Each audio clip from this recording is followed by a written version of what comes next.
Hello Hindi medium academy में आप सभी का स्वागत है। आज इस वीडियो में हम देखेंगे गणित कक्षा 9 की जो प्रश्नावली है 13.4, इसके बाकी बचे हुए प्रश्न मतलब प्रश्न संख्या 6 से लेकर 9 तक का सॉल्यूशन हम यहाँ पे देखने वाले हैं।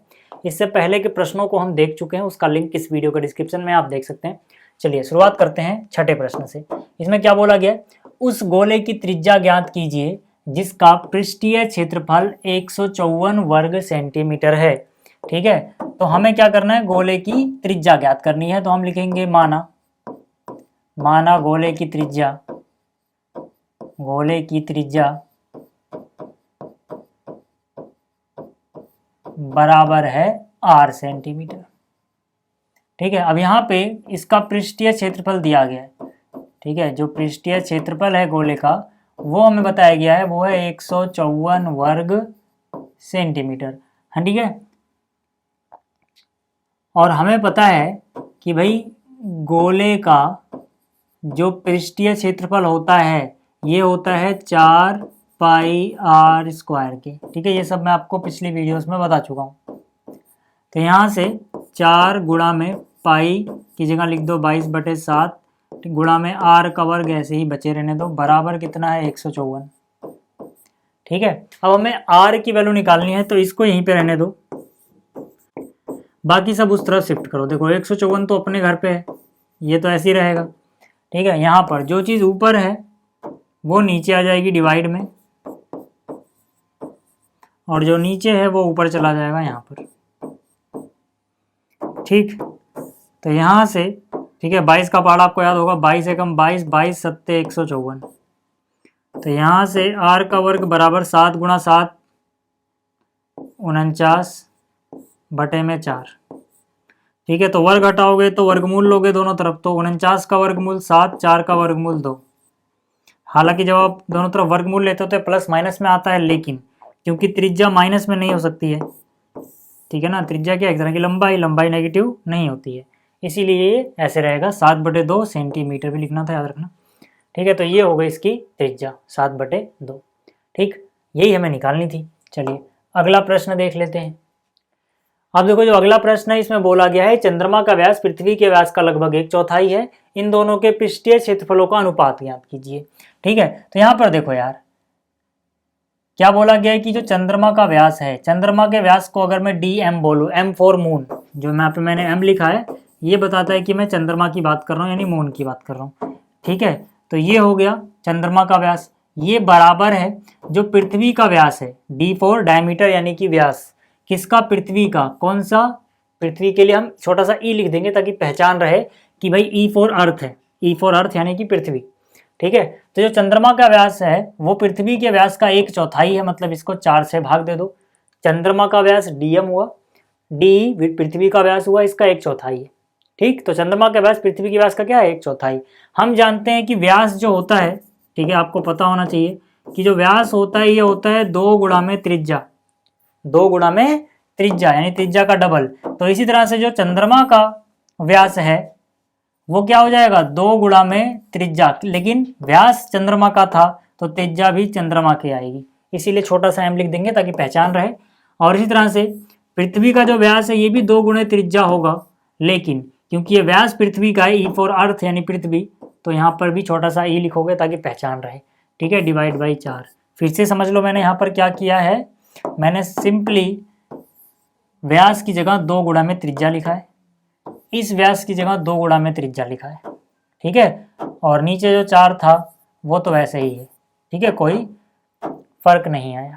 ठीक, तो यहाँ से यार देखो 2 से 2 कट जाएगा, 4 को इधर गुणा में लाएं तो 4 गुणा में rm यानी हो जाएगा 4 गुणा में rm बराबर उधर क्या re, यानी कि re जो है वो जो त्रिज्या है पृथ्वी की वो 4 गुनी है त्रिज्या किसके, जो मून की है यानी कि चंद्रमा की है। चलो इतना तो हो गया। अब हमसे क्या पूछा गया था, इनका अनुपात निकालना है। अनुपात निकालते हुए आप ध्यान रखोगे कि भाई अगर इनके पृष्ठीय क्षेत्रफलों का अनुपात निकालना है तो किसका ऊपर रखें किसका नीचे। तो जो पहले बोला गया है, ठीक है देखो पहले क्या आया है चंद्रमा, उसके बाद क्वेश्चन में कौन आया, पृथ्वी, मतलब इस प्रश्न में किसका नाम पहले है ये बोल रहा हूं मैं। ठीक है, तो पहले चंद्रमा बोला गया फिर पृथ्वी बोला गया, तो यानी चंद्रमा का व्यास हम, चंद्रमा का जो पृष्ठीय क्षेत्रफल है वो हम ऊपर रखेंगे और पृथ्वी का नीचे। ठीक है, तो हम यहाँ पे लिखेंगे चंद्रमा का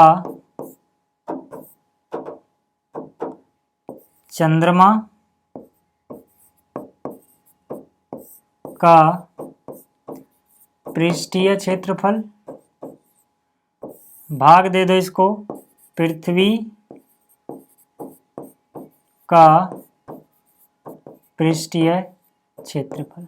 अब देखो हम यहाँ ये मान के चलेंगे कि चंद्रमा और पृथ्वी एकदम पूरा एक सटीक गोला है। हालांकि ऐसा है नहीं, वो पूरा सटीक गोला नहीं होता, बट यहाँ हमें मान के चलना है क्योंकि हम गोले का ही फॉर्मूला लगाएंगे। ठीक है, तो ये होता है देखो 4πr²।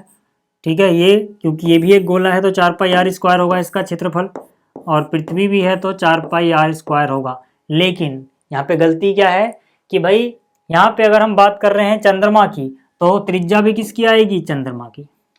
यहाँ पे अगर हम बात कर रहे हैं पृथ्वी की तो त्रिज्या कौन सी वाली होगी? पृथ्वी वाली, यानी जिसको मैंने RE बोला है। तो 4π से 4π तो कट गया।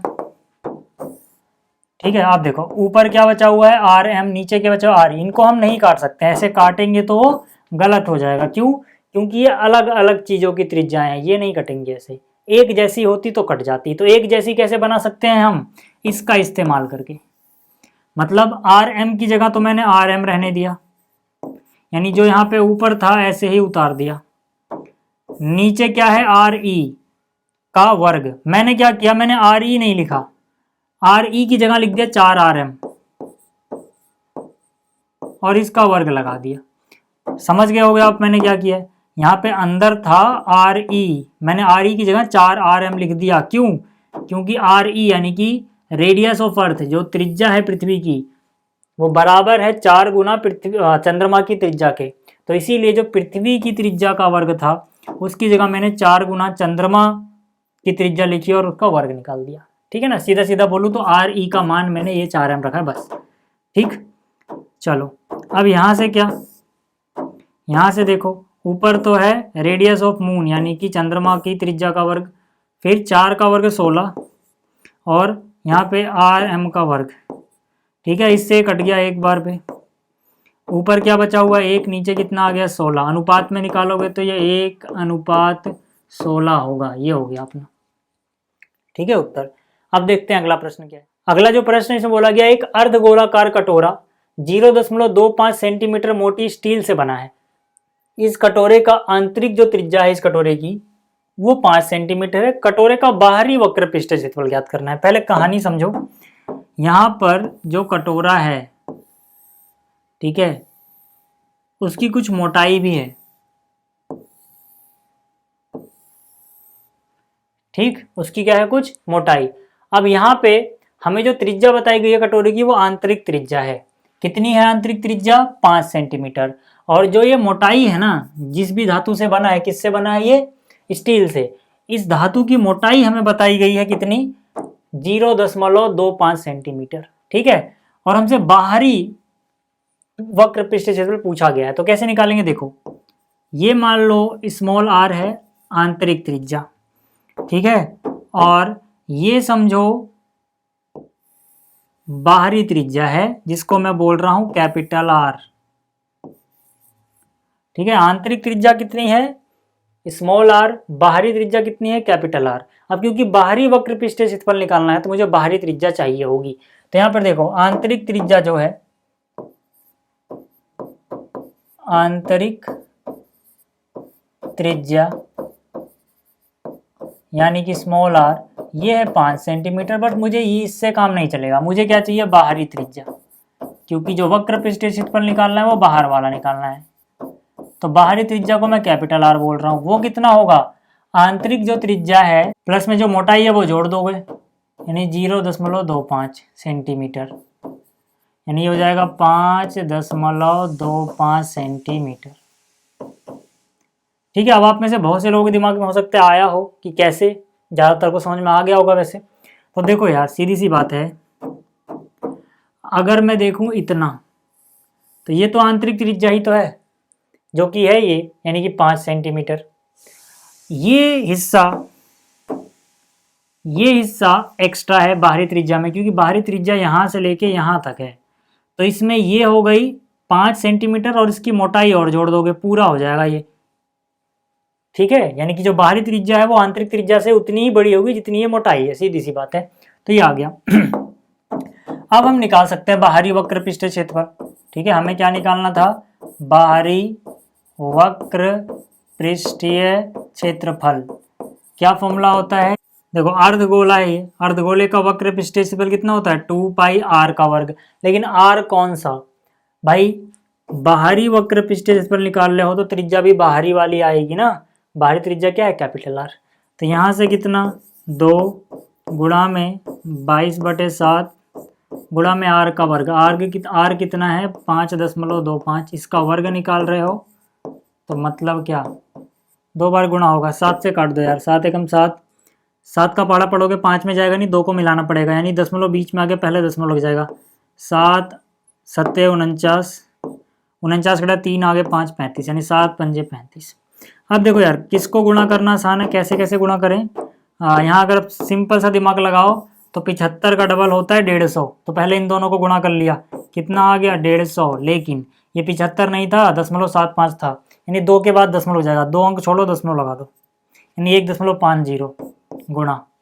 ठीक है, अब 22 का पहाड़ा आपको आता है, अब सीधा सीधा 22 पंजे 110, 110 का 0 हासिल गया 11, 22 दूनी 44, 44 में 11 जोड़ा 55 का 5 हासिल गया 5, फिर 22 पंजे 110 और 5 115। ठीक है, यहाँ 2 के बाद दशमलव है, 2 के बाद दशमलव लगा दो, इसको थोड़ा और अच्छे से लिखें तो ये है 1.5 और 0.5 जीरो हटा दो, यानी कि 115.5 जीरो हटा दिया ना, उससे कोई फर्क नहीं पड़ना। तो यहाँ से कितना हो जाएगा, 15 का पहाड़ा अपने को आता है, सीधा 15 का पहाड़ा पढ़ेंगे, 15 गुणे 5 75 का 5 हासिल गया 7, 15 पंजे फिर से वही 75 और 7 जोड़ा 82 का 2 हासिल गया 8, 15 एकम 15 और 8 23 का 3 हासिल गया 2, 15 एकम 15 और 2 17। यहाँ एक के बाद यहाँ एक के बाद 2 के बाद दशमलव, 173.25 क्या वर्ग सेंटीमीटर। ये हो गया भाई साहब बाहरी पृष्ठीय क्षेत्रफल। ठीक, अब देखते हैं अगला प्रश्न क्या है। अब देखो जो अगला प्रश्न है इसमें बोला गया, एक लंब वृत्तीय बेलन त्रिज्या r वाले एक गोले को पूर्णतया घेरे हुए है। जैसे कि यहाँ पे आपको दिख रहा होगा, एक बेलन है, इसने एक गोले को घेर रखा है। ठीक है, और बेलन की त्रिज्या है r, बेलन की जो त्रिज्या है वो है r। हमसे 3 चीजें पूछी है ज्ञात करने को, पहला गोले का पृष्ठीय क्षेत्रफल, दूसरा बेलन का वक्र पृष्ठीय क्षेत्रफल, तीसरा ऊपर जो 1 और 2 में प्राप्त क्षेत्रफल है उनका अनुपात। तो यार देखो, पहली बात तो ये है कि ये त्रिज्या r है, बिल्कुल इसको घेर रहा है, मतलब इसकी त्रिज्या भी देखो इतनी बड़ी होगी, यानी गोले की त्रिज्या भी r हो गई। और जो बेलन है उसकी ऊंचाई 2r होगी। कैसे, देखो यहां से ये देखें तो ये भी r होगा, क्योंकि जो गोला है जो उसके लिए r है, ये भी कितना होगा, r होगा। ठीक है ना, ये भी बिल्कुल टच कर रहा है तल को, याद रखना, ये मैं सोचना बाहर चला गया। अब ये 3D है, 2D में दिख नहीं रहा, बस नीचे टच कर रहा है, जहां तक नीचे टच कर रहा है ये। और इसी तरह से ये नीचे कितना हो गया, r हो गया। तो मतलब जो बेलन की ऊंचाई है, अगर मैं उसको h बोलूं तो ऊंचाई देखो जो h है, ये पूरा h किसके बराबर है, r जमा r यानी 2r के। ठीक है, तो सीधी सीधी बात हम कह सकते हैं कि जो बेलन की ऊंचाई है वो r जमा r 2r के बराबर है। पहली बात आपको ये पता होनी चाहिए। ठीक है, और बेलन की त्रिज्या बराबर है गोले की त्रिज्या के। ठीक है, जो कि बराबर है r के। इतनी बात समझ में आ गई। अब करते हैं पहला हिस्सा। पहले हिस्से में क्या बोला गया, गोले का वक्र पृष्ठीय क्षेत्रफल। ठीक है, तो यहाँ पे हम बोलेंगे गोले का, ठीक है, अब बात करते हैं पहले की, यानी कि गोले का पृष्ठीय क्षेत्रफल। तो यहाँ पे हम लिखेंगे गोले का पृष्ठीय क्षेत्रफल। देखो याद रहे आपको एक बात, जो हम उत्तर देंगे हमेशा वो r में ही आएगा। क्यों, क्योंकि जो प्रश्न है उसमें हमें सिर्फ r दिख रहा है, यानी उत्तर में r नजर आएगा। h वगैरह जहां भी होगा उसको हटाना पड़ेगा। कैसे हटाएंगे अभी मैं बता दूंगा आपको। पहले आप ये देखो, गोले का पृष्ठीय क्षेत्रफल कितना होता है, 4 पाई r स्क्वायर, 4 पाई r स्क्वायर। इसके आगे कुछ कर नहीं सकते। क्यों, क्योंकि हमें सिर्फ त्रिज्या r में बताइए, तो उत्तर भी r में ही आएगा, खत्म। दूसरे की बात अगर मैं करूं तो दूसरे में बोला गया बेलन का वक्र पृष्ठीय क्षेत्रफल। तो यहाँ पे हम लिखेंगे बेलन का वक्र पृष्ठीय क्षेत्रफल, इसको थोड़ा ऊपर कर दूं, ठीक है। बेलन का वक्र पृष्ठीय क्षेत्रफल कितना होता है, ये होता है 2πr/h। लेकिन यहाँ पे हम छोड़ नहीं सकते, क्यों?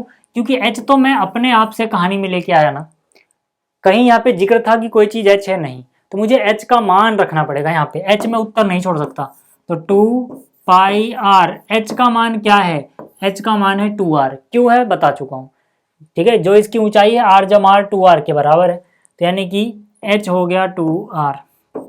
अब देखो 2 गुणा 2 4 पाई r गुणा r, r का वर्ग, ये हो गया। तीसरे में बोला गया था भाग 1 और भाग 2 में प्राप्त क्षेत्रफल, ठीक है। तो यहाँ पे उसका अनुपात निकालना है, ठीक है ना।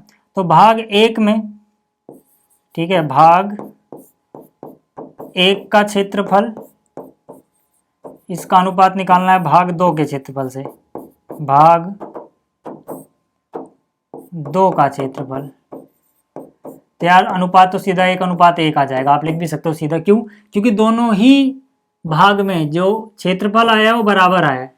वहां पर भी कितना आया, 4πr का वर्ग, यहाँ भी कितना आया भाग 2 में, 4πr का वर्ग। ये पूरा पूरा कट जाएगा एक एक बार में, अनुपात कितना हो जाएगा, 1:1, ये हो गया, ठीक है। तो ये था इसका जो बाकी बचे हुए प्रश्न थे। अगली वीडियो मिलेंगे अगली प्रश्नावली के साथ, तब तक के लिए धन्यवाद।